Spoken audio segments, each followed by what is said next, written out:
Salut les amis, j'espère que vous allez très bien.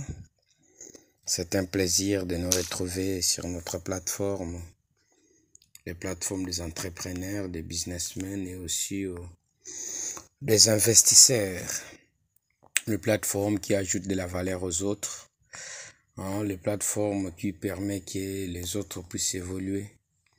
Je remercie beaucoup tout ce monde qui continue de s'abonner sur notre chaîne. C'est un vraiment plaisir. Merci beaucoup.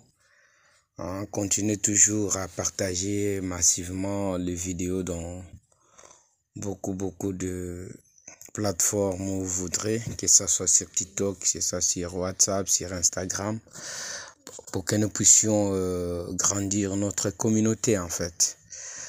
Voilà, si c'est pour la première fois que tu me découvres, je suis Ephraim Kalala, je suis entrepreneur, businessman et aussi investisseur. Sur cette plateforme, nous parlons des investissements, nous parlons du business et aussi de la crypto-monnaie. Donc, si toutes ces thématiques t'intéressent, tu es au bon endroit.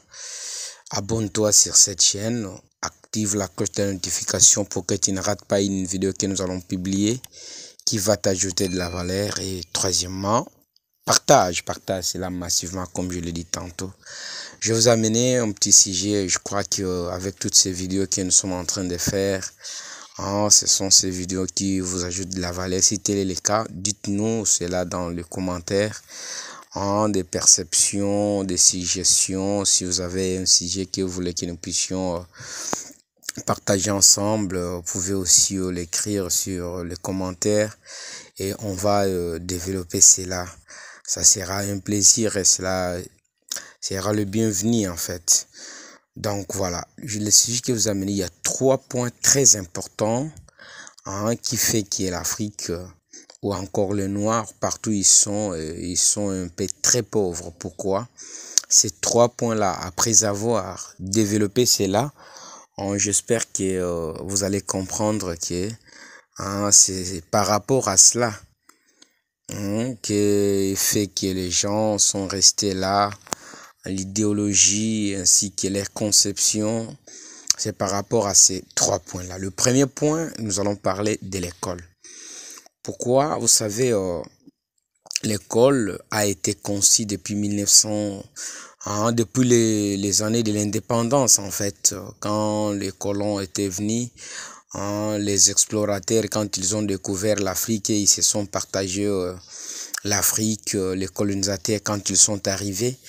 Voilà, alors ils ont trouvé une société qui avait sa mode de vie, ils ont trouvé une société qui était structurée alors pour qu'eux aussi puissent imprégner ou encore qu'ils puissent entrer en contact avec cette société-là, il fallait qu'ils amènent en fait leur éducation, la façon de voir des choses. Voilà pourquoi on a instauré le système de l'école, où on pouvait amener certaines personnes, certains leaders ensemble, leur éduquer par rapport à ce que eux croyaient que c'est ça qui devrait développer en fait ces noirs-là. Et quand ils faisaient cela, on les amenait quelque part, on les enseignait, voilà comment faut-il lire, voilà comment faut-il faire. Et au finish, ces gens-là, ils avaient cette connaissance afin de comprendre quand le blanc donnait l'ordre et que cette personne-là soit capable de comprendre en fait cela. Et depuis ces temps-là, vers les années 1960, 1972, 75, voilà, toute le date de l'indépendance que vous connaissez. Voilà. Et cela a fait que jusqu'à présent, le système éducatif n'a pas été rénové. Comment voulez-vous vivre une autre vie alors que l'éducation qu'on vous donne, c'est une éducation qui date de longtemps? Est-ce que vous pouvez utiliser aujourd'hui le téléphone Nokia qu'on utilisait avant là, qui avait des petites touches là? Est-ce qu'aujourd'hui, avec les iPhone 14 Max qui vient de sortir, est-ce que vous serez encore là en train d'utiliser ces téléphones là? Donc voyez, donc vous ne pouvez jamais, si on ne peut pas utiliser ces téléphones là aujourd'hui, on a des Android de version 11, 10, 12 déjà qui sortent. Comment voulez-vous que nous puissions continuer à éduquer nos enfants avec une telle éducation et s'attendre à ce que la vie change. On ne peut jamais s'attendre à ce que la vie change parce que c'est la même chose. Si ceux qui ont réussi cette éducation-là, hein, et cela n'a pas amené le développement, comment voulez-vous que les autres qui vont encore recevoir aujourd'hui pour que cela puisse les ramener à une évolution? C'est catégoriquement, c'est vraiment très quelque chose qui ne peut jamais se faire. Donc, pour que l'Afrique se développe, il fallait penser à une modalité de l'éducation, en fait. Hein? Une modalité de l'éducation qui permet aux jeunes de pouvoir évoluer, qui permet aux jeunes de faire les recherches, qui permet aux jeunes de pouvoir orienter leurs pensées de la manière industrielle, de la manière scientifique. Voilà, tout ça. Donc aujourd'hui, en 21e siècle, on ne peut pas encore continuer à éduquer les enfants. C'est ça qui fait que l'Afrique aujourd'hui est toujours là, en train de continuer de croupir dans la misère, dans la pauvreté. C'est le premier point qui est la cause, c'est quoi? C'est l'école. Et le deuxième point, nous allons parler de la religion.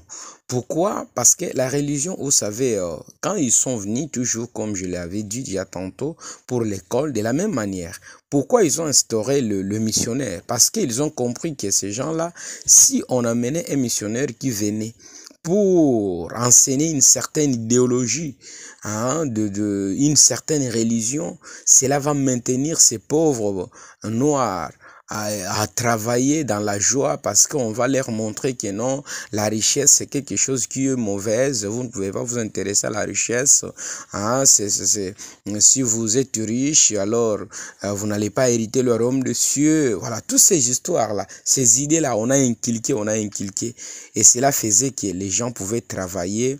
Hein, ils étaient dans la joie en train de travailler étant pauvres. Mais la société n'était pas de cette manière-là. Ils ont trouvé des éleveurs, ils ont trouvé des gens qui avaient des fermes, qui avaient des plantations, qui avaient des cacao, par-ci, par-là. Mais cela a été détruit par l'homme blanc. Pourquoi? Ils ont seulement montré que non, la chose qui est très importante, c'est simplement les études. Il faut étudier. Quand vous étudiez, c'est en ce moment-là que vous gagnez la vie. Voilà. Et aujourd'hui, le rêve de tout Africain, c'est simplement d'avoir un emploi. Voyez. Alors, la religion a désorienté les gens en leur disant que non, les riches n'hériteront pas le ciel, les riches ce sont des magiciens, ce sont des marabouts, il ne faut pas aimer la richesse. Mais et au contraire, ils étaient en train d'amasser nos richesses pour aller construire leur pays, construire leur continent, construire leur ville. Ils en ont construit au détriment de l'Afrique. En fait, ils ont pillé l'Afrique pour aller construire voilà, leur pays. Hein? C'était quoi? C'était la religion. Et les gens se sont... Alors aujourd'hui, si vous ne vous levez pas pour détruire cette mentalité-là, rien ne peut se passer. Donc vous êtes censé de pouvoir reprogrammer votre tête, votre subconscient, de faire sortir toutes ces idées-là dans vos têtes pour que vous puissiez évoluer et ne pas mettre de limites sur la vie, car c'est ce que nos ancêtres étaient. Et troisièmement, c'est la culture. La culture... On a fait croire aux Africains que la culture qui était meilleure, c'est celle des Occidentaux. Hein, aujourd'hui, regardez à travers le monde, regardez. Hein, on a amené le mode de vie, on a amené l'habillement et tout ça.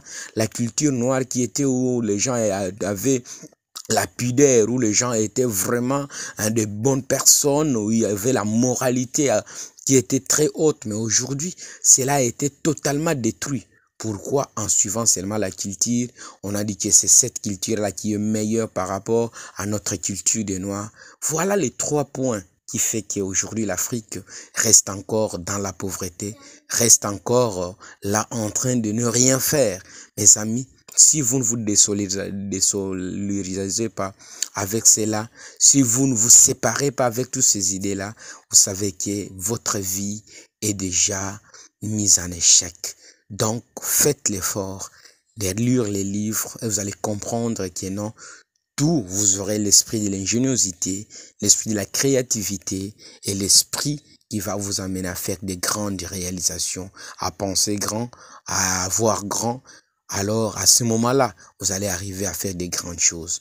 Merci beaucoup, j'espère que cette vidéo vous a plu. Et, si c'est le cas, dites-nous-les dans les commentaires.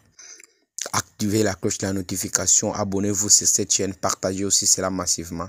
Quant à moi, je vous dis à très bientôt sur cette chaîne dans une autre vidéo. Merci beaucoup. Ciao les amis, on est ensemble. Ciao les amis.